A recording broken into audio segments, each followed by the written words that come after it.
ಮೊದಲನೇದು ಇಲ್ಲಿ 4 ಜನ ಕೂತ್ಕೊಳ್ಳಲ್ಲ, ಅವರೆಲ್ಲ ರೈತರು ಅಂತ ಹೇಳ್ತಾರೆ. ಅವ್ನ ಕಣ್ಣೇ ಹಿಂಗ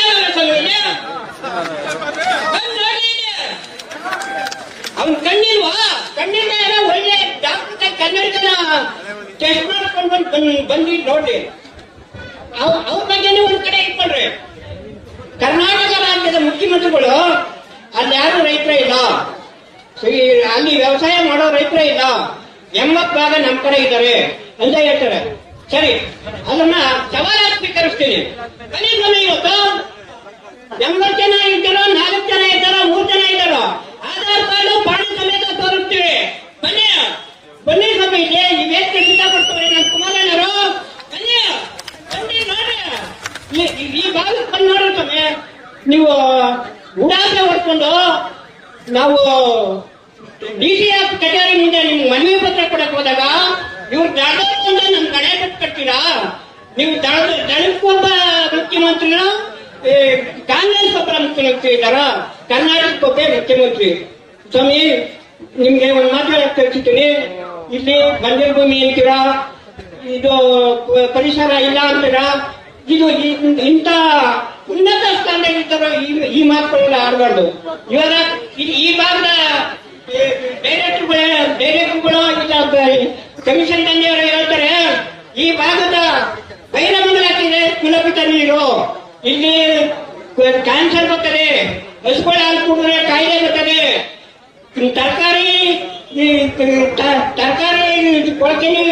ಕೊಳಕೆ ತರಕಾರಿ ತಂದ್ರೆ ಕ್ಯಾನ್ಸರ್ ಬರ್ತದೆ ಅಂತ ಹೇಳ್ತಾ ಇದ್ದಾರಲ್ಲ.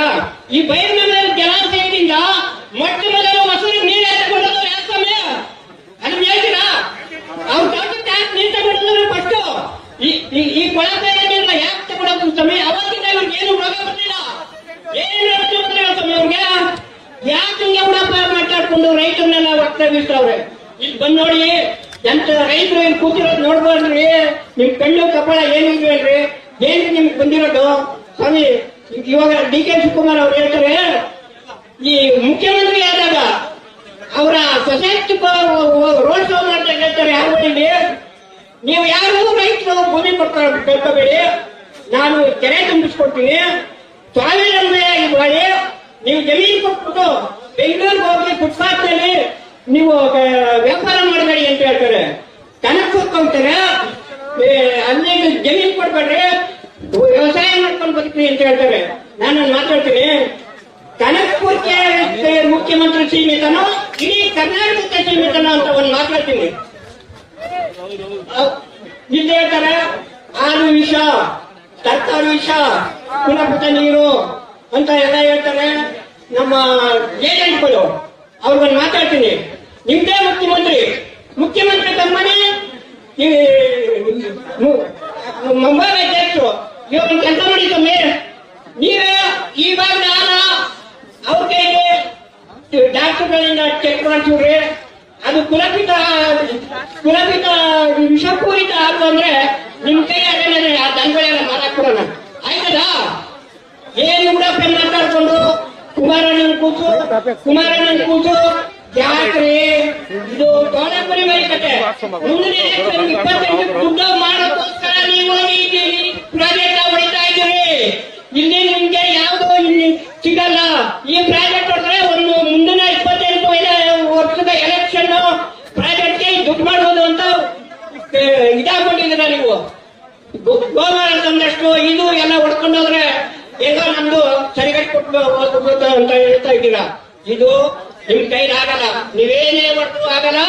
ಇನ್ನು 2 ವರ್ಷ ಇದೆ, ಇನ್ನು 2 ವರ್ಷದಲ್ಲಿ ನೀವು ನಿರ್ನಾಮ ಆಯ್ತದೆ, ನಿಮ್ ಋಣ ತಿರುಗಿ ತಣ್ಣದಾಯ್ತದೆ, ರಾಮರಾಜ್ಯ ಬಂದೇ ಬರ್ತದೆ ಅಂತ ವಾಲ್ಮೀಕಿ ಮುಂದೆ ಹೇಳ್ತಾ ನನ್ನ 2 ಮಾತನ್ನ ಮುಗಿಸ್ತೇನೆ. ಜೈ ಹಿಂದ್, ಜೈ ಕರ್ನಾಟಕ ಮಾತು.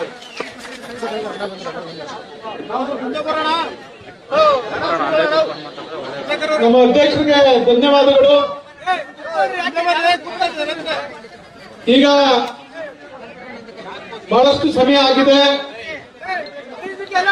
ಮಾನ್ಯ ಮುಖ್ಯಮಂತ್ರಿಗಳಾಗ್ಲಿ, ಸರ್ಕಾರ, GVD ಅಧಿಕಾರಿಗಳು, ಶಾಸಕರು ಯಾರು ಕೂಡ ಬರಲ್ಲ ಅಂತ ತೀರ್ಮಾನ ಆಗಿದೆ. ನಾವು ಇವತ್ತೇನು ನಮ್ಮ ಕಾರ್ಯಕ್ರಮ ರೂಪಿಸಿದೋ, ನಮ್ಮ ಜವಾಬ್ದಾರಿ ಏನಿತ್ತು ಅದನ್ನ ಇಡೀ ರಾಜ್ಯದ ಜನತೆಗೆ ಸಮರ್ಪಣೆ ಮಾಡಿದ್ದೇವೆ. ನಮ್ಮ ರೈತರು ಯಾರು ಅಧೈರ್ಯರಾಗಬೇಡಿ, ಯಾರ ಬೂಸಿ ಮಾತುಗಳಿಗೂ ಕೂಡ ತಾವು ಕಿವಿ ಕೊಡಬೇಡಿ. ಏನ್ ಹಾಗೇ ಹೋಯ್ತು, ನಮ್ಮ ಪ್ರಾಣನೇ ಹೊರಟೋಯ್ತು ಅನ್ನೋ ಮಟ್ಟಕ್ಕೆ ಏನು ಚಿಂತೆ ಮಾಡೋದು ಬೇಡ. ಅವತ್ತು ಕುಮಾರಣ್ಣ ನಿಮ್ಮ ಮಾತು ಕೊಟ್ಟಿದ್ದಾರೆ, ಇವತ್ತು ನಿಮ್ಮ ಮುಂದೆ ಬಂದು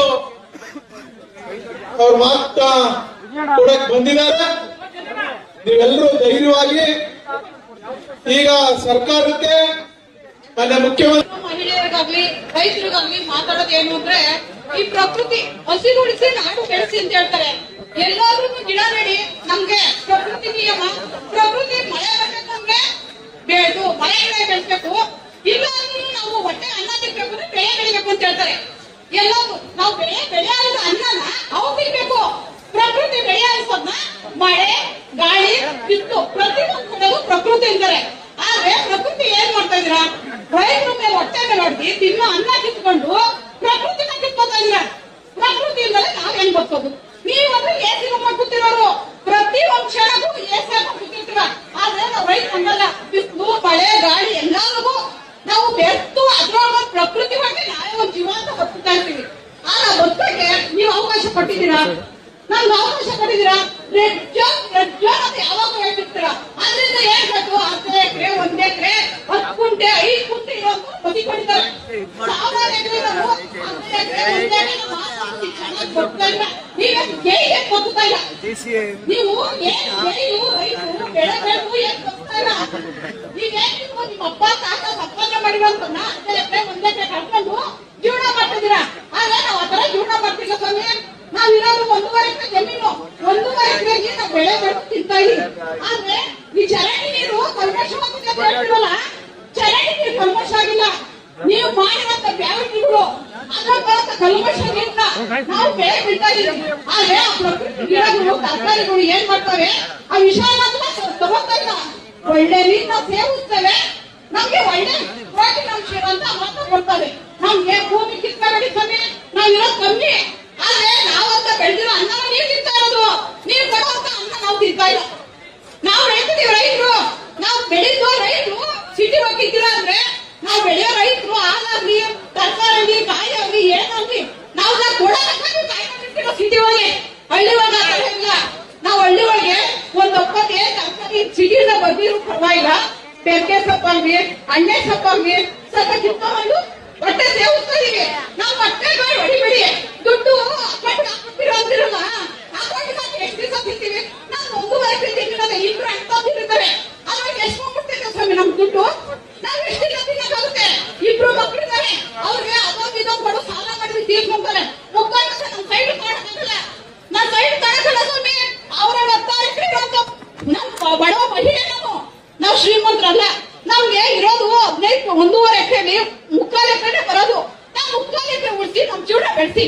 ನಾನು ಇನ್ನೊಂದ ಹೇಳ್ತಾ, ನಾವು ನೀವೇನಾದ್ರು ಅಕ್ವೈರ್ ಅಂತ ಮಾಡಿ ನಮ್ಗೆ ಅಕ್ವೈರ್ ನೋಟಿಸ್ ಎಲ್ಲ ನೀವು ಕೊಟ್ರೆ ನಾವು ಪ್ರಾಣ ಬಿಡೋಕ್ಕೂ ಸಿದ್ಧವಾಗಿರ್ತೇವರೆಗೂ ನಾವು ಜೀವಂತವಾಗಿರಲ್ಲ. ಬಾಕ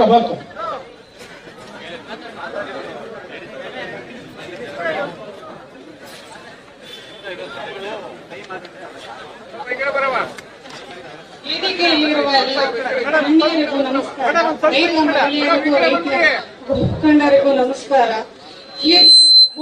ಗೋಮಾಳ ಜಮೀನು ಇಷ್ಟೇ ಎಕರೆ ಐತಲ್ಲ, ನಮ್ಮ ರೈತರುಗಳಿಗೆ ಈ ತರ ಮೋಸ ಮಾಡ್ತಿದ್ದೀರಲ್ಲ ಅಂತ ನಿನ್ನೆ ಬಾಲಕೃಷ್ಣ ಅವ್ರನ್ನ ಕೇಳಿದ್ರು. ಗೋಮಾಳ ಜಮೀನು ಅರ್ಜಿ ಹಾಕಿದವ್ರಿಗೆ ಅಲರ್ಟ್ ಆಗೈತೆ ಅಂತ ಕೇಳಿದ್ರು.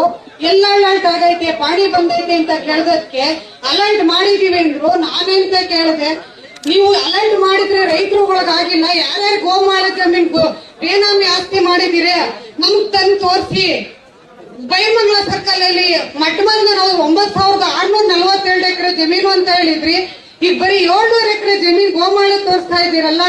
ಇದು ದೊಡ್ಡ ಜಮೀನ್ ಎಲ್ಲೋಯ್ತು ಅಂತ ಕೇಳೋದಕ್ಕೆ ಅವರು ಅಲರ್ಟ್ ಆಗೈತೆ ಅಂತ ಕೇಳಿದ್ರು. ಬನ್ನಿ ಬೈಮಂಗ್ಲ ಸರ್ಕಲ್ಗೆ ಅಂತ ನಿನ್ನೆ ಅವ್ರಿಗೂ ನಮ್ಗೆ ಡಿಬೇಟ್ ಅಲ್ಲಿ ಮಾತು ವಿಪರೀತ ಬೆಳೀತು. ಏನಂತ ಕೇಳಿದ್ರೆ ನಿಮ್ಮ ಜಮೀನು ಈಗ ನಿಮ್ಮ ಮಗ ಒಳ್ಳೆ ಕೆಲಸದಲ್ಲಿ ಇದಾರಲ್ಲ, ಒಳ್ಳೆ ಬುದ್ಧಿವಂತ, ನನ್ನ ಮಗನ ಜಮೀನು ಬೇಕೇ ಬೇಕು, 1 ಕುಂಟೆನು ಮಾರ್ಬೇಡ ಅಂತ ನನ್ನ ಮಗ ಮಾತು ಕೊಟ್ಟವನೇ, ನಾವ್ಯಾತ ಜಮೀನ್ ಮಾರ್ಬೇಕು ಅಂತ ಕೇಳಿದೆ.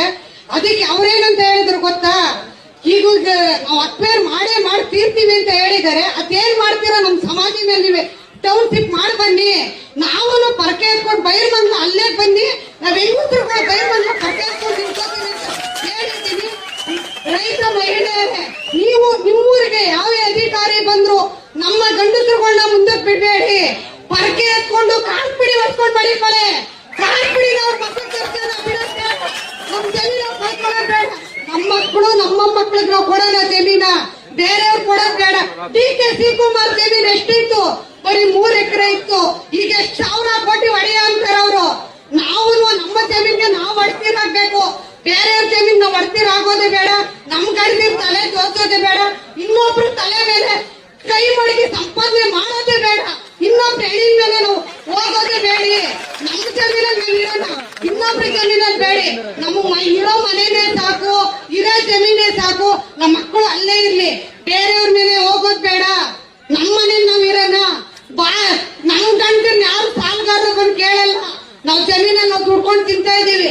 ವರ್ಷಕ್ಕೆ ನಾವು 10 ರಿಂದ 15 ಲಕ್ಷ ಸಂಪಾದನೆ ಮಾಡೋ ಕೆಪಾಸಿಟಿ ಇದ್ದೀವಿ. ಯಾತಕ್ ನಾವು ಕೈ ಅಡ್ಡೋಣ? ಕೈ ಅಡ್ಡೋಣ ಬೇಡ. ಇದೇ ನಮ್ಮ ಮಾತು ಮುಗಿಸ್ತೀವಿ.